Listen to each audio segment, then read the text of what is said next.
तालिबात अस्सलाम वालेकुम। Class 12th math first और मैथ फर्स्ट के दूसरे चैप्टर मैट्रिसेस में आज हम सबसे पहला टॉपिक यानी कि एलिमेंट्री ट्रांसफॉर्मेशन देखने वाले हैं। एलिमेंट्री ट्रांसफॉर्मेशन में टोटल 6 ट्रांसफॉर्मेशन हम पढ़ेंगे, जिसमें से 3 ट्रांसफॉर्मेशन जो होंगे वो रो ट्रांसफॉर्मेशन होंगे और 3 ट्रांसफॉर्मेशन होंगे वो कॉलम ट्रांसफॉर्मेशन होंगे। ट्रांसफॉर्मेशन पढ़ने से पहले आपको कुछ बातें मालूम होनी चाहिए। जैसे आपको एक अगर 3x3 का मैट्रिक्स दिया गया है, जाहिर है इसमें 3 रो है और 3 कॉलम है। तो जो रो होते हैं और जो कॉलम होते हैं उसे हमें डिनोट करना है R1 R2 R3 से। जैसे ये पहला रो है, इसको आपको डिनोट करना है R1 से, R4 रो, और जो सफिक्स में दिया जाएगा वो रो नंबर दिया जाएगा। जैसे यहाँ पर ये सेकंड रो है, इसको आपको R2 से डिनोट करना है, तीसरे रो को R3 से डिनोट करना है। सिमिलरली जो कॉलम्स होंगे उसमें पहला कॉलम C1 होगा, दूसरा कॉलम C2 होगा, तीसरा कॉलम होगा C3। मतलब कहीं पर अगर आपको R2 के बारे में कहा जाए, R2 के बारे में मालूमात लिखनी हो या फिर कोई ट्रांसफॉर्मेशन दिया जाए जिसमें R2 का इस्तेमाल किया गया है, तो आपको समझ लेना है कि दूसरी रो की बात हो रही है। कहीं पर R3 दिया जाए तो इसका मतलब है कि तीसरे रो की बात हो रही है। तो ये मतलब आपको मालूम होनी चाहिए जो R1 R2 R3 है उसका, C1 C2 C3 है उसकी। तो जो ट्रांसफॉर्मेशन हम पढ़ने वाले हैं उसमें सबसे पहला है इंटरचेंज ऑफ एनी टू रो। ये पहला ट्रांसफॉर्मेशन है, बहुत आसान है।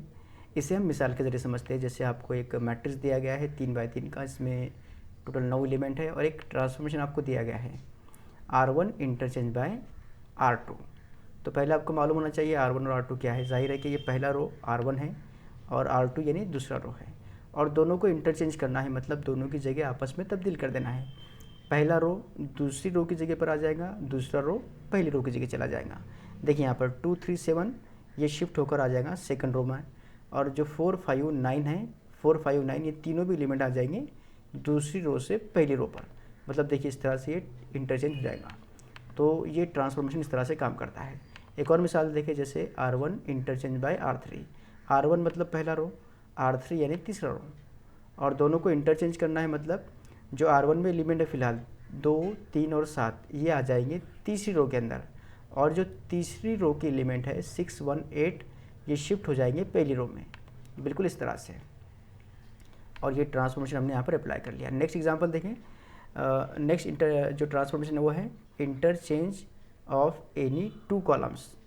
सिमिलर ट्रांसफॉर्मेशन है, जिस तरह से रो इंटरचेंज करते हैं हम, बिल्कुल वैसे ही कॉलम्स को इंटरचेंज करना है। तो इसे भी हम मिसाल के ज़रिए ही समझेंगे। जैसे आपको दिया गया है C2 interchange by C3, C2 interchange by C3, C2 second column, C3 third column.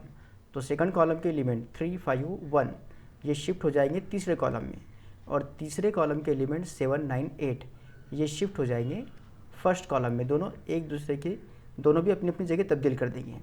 यानी जो तीसरा रो है, तीसरा कॉलम है, तीसरे कॉलम के सभी एलिमेंट दूसरे कॉलम में आ जाएंगे, दूसरे कॉलम के सभी एलिमेंट तीसरे कॉलम में आ जाएंगे, बिल्कुल ऐसे। ये ट्रांसफॉर्मेशन हमने यहाँ पर अप्लाई कर लिया। एक और मिसाल देखिए यहाँ पर C3 interchange bye C1। Interchange करना है C3 को और C1 को, मतलब C3 के सभी एलिमेंट तीसरे कॉलम में आ जाएंगे और तीसरे कॉलम के सभी एलिमेंट आ जाएंगे पहले कॉलम के अंदर, ये ऐसे। और ये ट्रांसफॉर्मेशन हमने यहाँ पर अप्लाई कर लिया। इस तरह से ट्रांसफॉर्मेशन काम करता है इंटरचेंज वाला। हमने यहाँ पर रो इंटरचेंज देखा और कॉलम इंटरचेंज देखा, तो बहुत आसान होते हैं ये पहले दो ट्रांसफॉर्मेशन। इसके बाद हम देखेंगे तीसरा ट्रांसफॉर्मेशन। तीसरा है multiplication of element of any row by non zero scalar. किसी भी रो को आपको एक नॉन ज़ीरो स्केलर से मल्टीप्लाई करना है। ये ट्रांसफॉर्मेशन भी बहुत आसान है।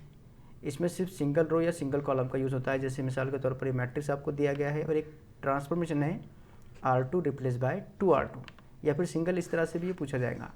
ये और ये दोनों का मतलब एक ही होता है। इसमें हमें R2 की जगह पर 2R2 लिखना है, इसमें R2 को 2 से मल्टीप्लाई करना है, मतलब तो वही होता है, मतलब काम सेम करना है हमको। अगर इस तरह से दिया जाए तब भी और इस तरह से दिया जाए तब भी।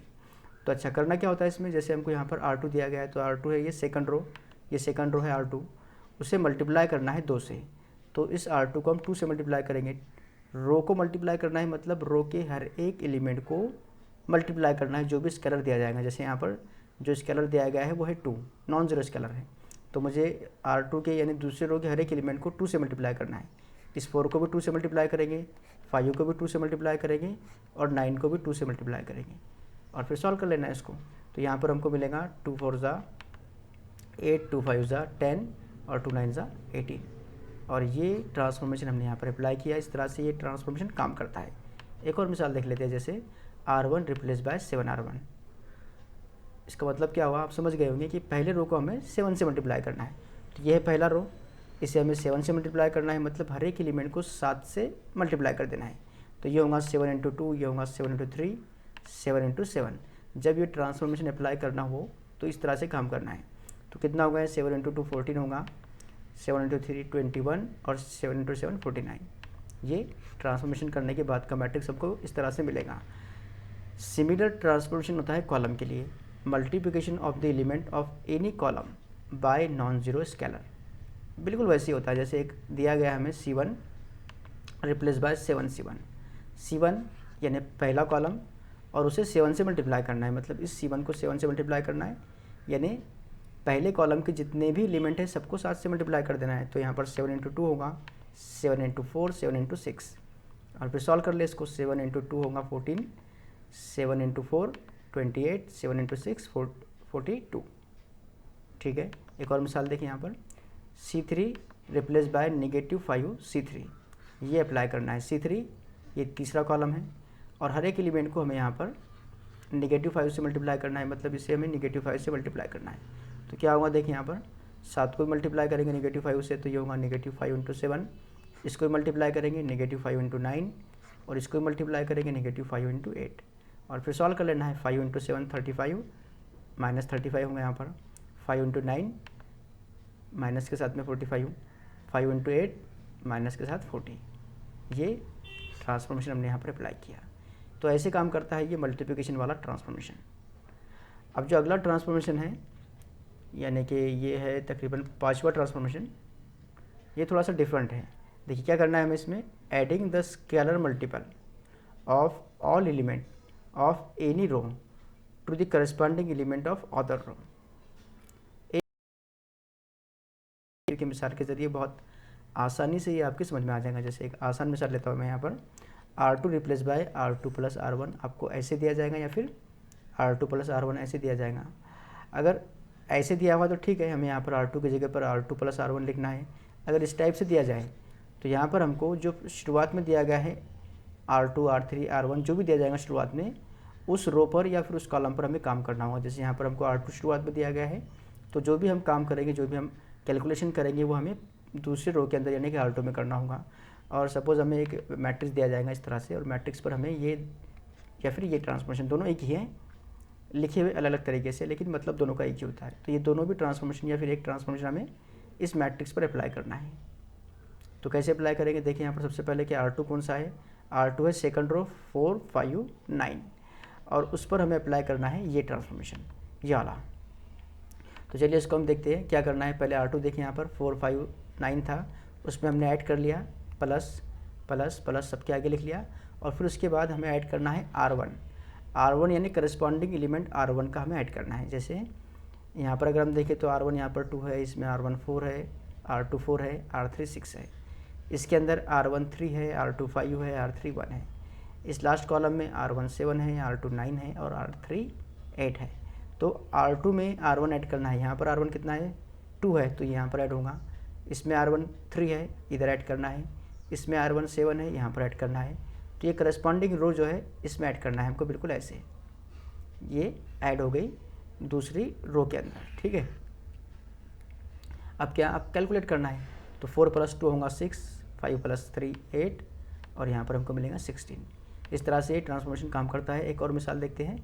जैसे मैट्रिक्स हमको दिया गया है और एक ट्रांसफॉर्मेशन इस तरह से है, जैसे यहाँ पर R2 को हमें रिप्लेस करना है R2 + 3 R1 से, या फिर R2 + 3 R1, इस तरह से भी ये ट्रांसफॉर्मेशन दिया जा सकता है। तो चलिए अप्लाई करते हैं इसको साइड में। ये R2 जो है 4 5 9 है, आपको पता है, ये मैट्रिक्स हम लिखते हैं यहाँ पर। एक बात याद रखिए कि क्योंकि इस तरह का ट्रांसफॉर्मेशन हमको दिया गया है, काम हमें सिर्फ R2 पर करना है, मतलब जो पहला रो और तीसरा रो है उसमें कोई भी चेंज नहीं होने वाला। तो हम पहले रो को और तीसरे रो को एज इट इज लिख लेते हैं। पहला रो है 2 3 7 2 3 7 यहाँ पर आ गया। तीसरा रो है 6 1 8 6 1 8 आ गया। जो भी काम करना है वो दूसरे रो पर करना है। दूसरा रो क्या है, पहले दूसरा रो लिख लेते हैं पहले 4 5 9, ये दूसरा रो है। यहाँ पर हम लिख लेते हैं 4 5 9 और उसमें फिर ऐड कर लेंगे। क्या ऐड करेंगे वो हम आगे देखेंगे। सब में ऐड करना है। क्या ऐड करना है, तो R1 का 3 गुना ऐड करना है, यानी जो 3R1 है ये ऐड करना है। तो इस 3R1 को मैं ऐसे लिखता हूँ 3 इंटू ब्रैकेट R1, ऐसे भी चलेगा। अगर मैं R1 को यहाँ पर कुछ देर के लिए मिटा देता हूँ, क्योंकि R1 मतलब क्या है, यहाँ पर R1 के एलिमेंट हैं। तो यहाँ पर हम 4 में 5 में 9 में मतलब दूसरे रो के अंदर 3 इंटू ब्रैकेट इस तरह से ऐड कर लेंगे। और इस ब्रैकेट में क्या आएगा, तो इस ब्रैकेट में हमको लिखना है R1 करस्पॉन्डिंग एलिमेंट R1 का। जैसे यहाँ पर R1 है 2, यहाँ पर R1 3 है, यहाँ पर R1 7 है। तो ये 2 यहाँ पर आ जाएगा, ये 3 इधर आ जाएगा और ये इधर आ जाएगा 7। ये हमने उसमें ऐड कर लिया।